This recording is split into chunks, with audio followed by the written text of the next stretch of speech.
This is a day that the Lord has made. Hello everyone, welcome to my channel. My name is Vanessa. I'm a Christian woman doing my best to put God first.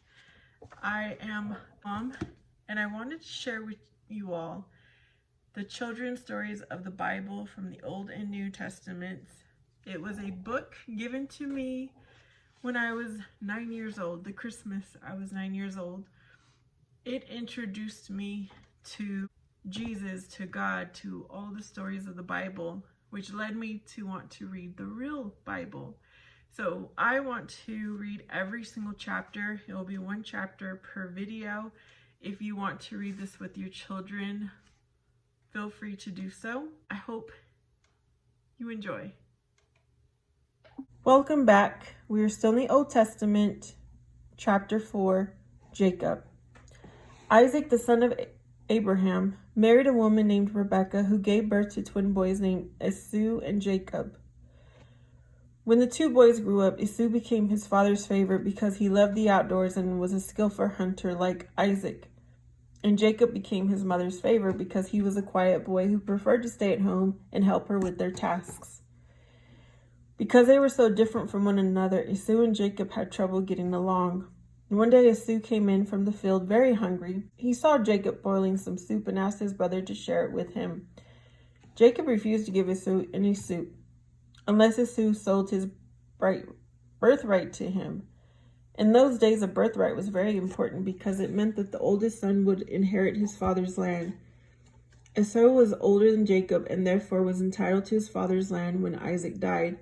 Esau was so hungry, however, that he did not care about his birthright at the moment and agreed to sell it to Jacob for a bowl of soup.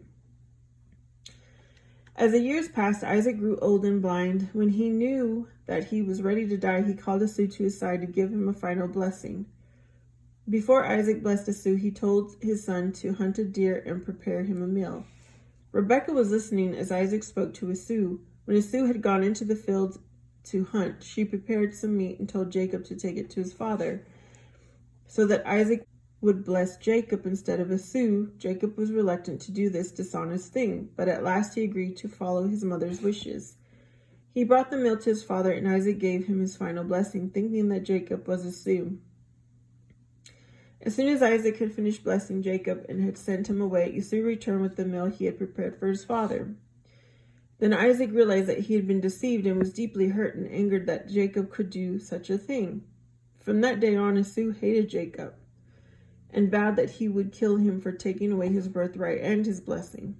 But the words of Esau were brought to Rebekah, and she sent Jacob away to live with her brother Laban until Esau's anger cooled. On the way to his uncle's house, Jacob stopped to rest for the night. While he was sleeping, he dreamed that there was a ladder set upon earth.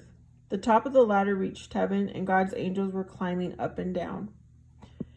At the very top of the ladder, God stood above all and said to Jacob, "I am the Lord, the God of Abraham and Isaac. The land on which you lie I will give to you and your descendants shall spread like dust to the west and to the east, to the north and to the south." The following morning, Jacob rose and took the stone which he had used to sleep on and set it up as a pillar.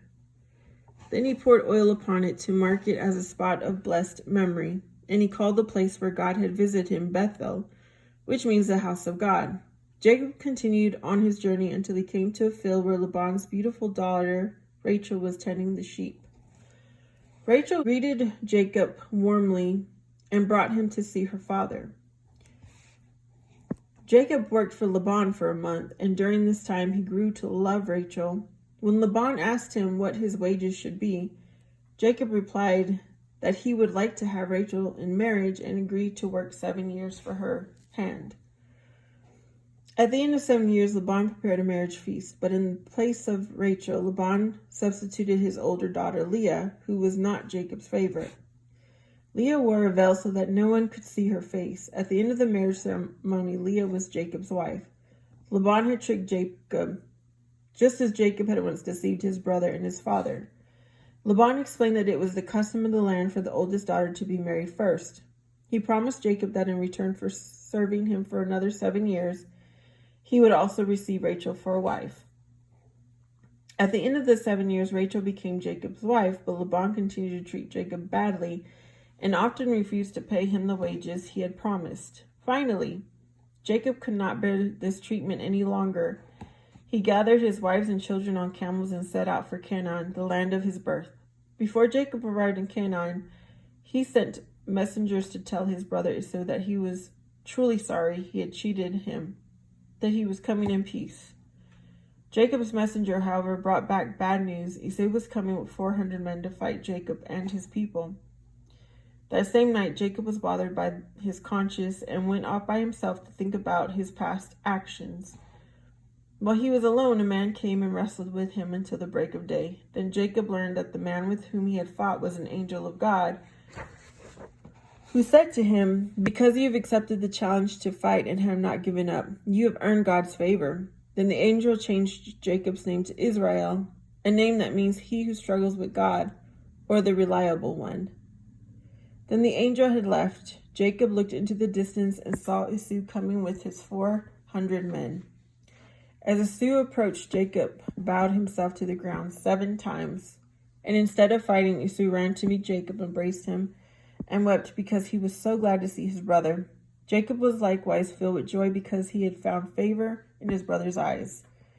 Both men returned to Canaan with their families, and, as God had foretold, Jacob's descendants spread over the face of the earth. I will have a playlist, like I said, by chapter in Old Testament and then the New Testament if you want to continue reading. See you next time.